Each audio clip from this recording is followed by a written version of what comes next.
Alors, cette leçon a pour but de donner quelques précisions sur les équations de demi-réaction. Tout d'abord, toutes les réactions d'oxydoréduction ne sont pas des réactions entre des métaux et des ions métalliques. Vous avez ici le cas où on mettrait par exemple du calcium solide dans une solution d'acide. Donc tout le monde sait que quand on met un métal dans une solution d'acide, ça va donner un dégagement d'hydrogène. Alors si on regarde ça de plus près, donc les atomes de calcium ici vont être oxydés puisque les électrons sont du côté des produits, anion Ca2+.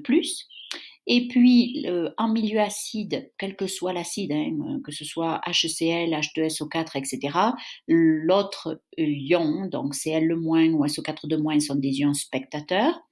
Donc, ce sont les ions H+, qui, eux, vont subir le transfert d'électrons.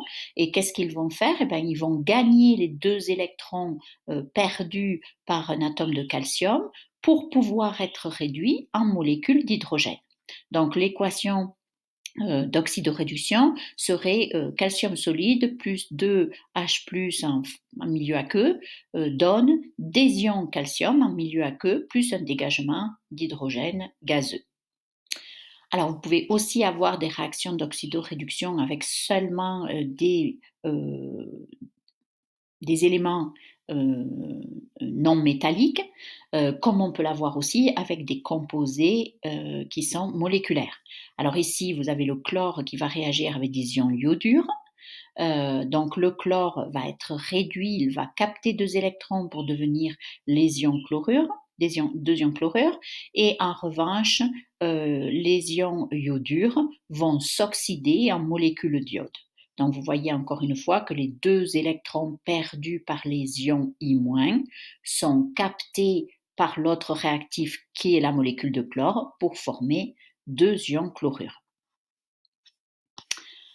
Alors, toutes les réactions de remplacement simples sont des réactions d'oxydoréduction puisqu'elles font toujours intervenir un métal qui se transforme en son ion métallique.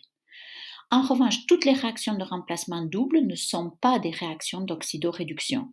Alors, on va regarder un exemple ici. Vous avez du chlorure de fer 3 en milieu aqueux, donc c'est pour ça que je l'ai écrit avec les ions séparés, que l'on met en présence d'une solution aqueuse d'hydroxyde de sodium. Là aussi, j'ai séparé les ions.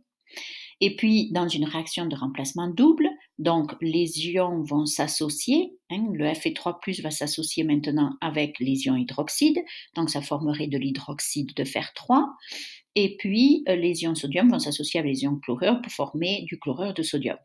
Maintenant, quand on regarde un ion à la fois, les ions sont inchangés, ils se sont juste associés différemment. Fe3+ est resté Fe3+, et c'est la même chose pour chacun des 3 autres.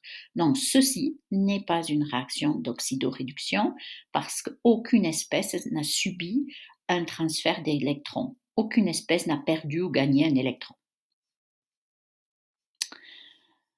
Donc voilà quelques précisions. Une autre précision à faire qui est importante, c'est que votre livret de données aux pages 7 et 8 comporte plein de demi-réactions déjà équilibrées pour vous et écrites de la gauche vers la droite dans le sens de demi-équations de réduction. Alors, le tableau s'appelle le tableau de certains potentiels standards d'électrodes. On verra ça dans une autre leçon. Vous avez ces potentiels ici.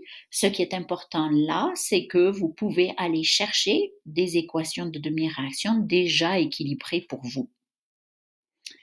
Donc, c'est une ressource qui est importante. Et puis, je me suis trompée, c'est seulement la page 7, et non la page 7 et 8. Donc, voilà.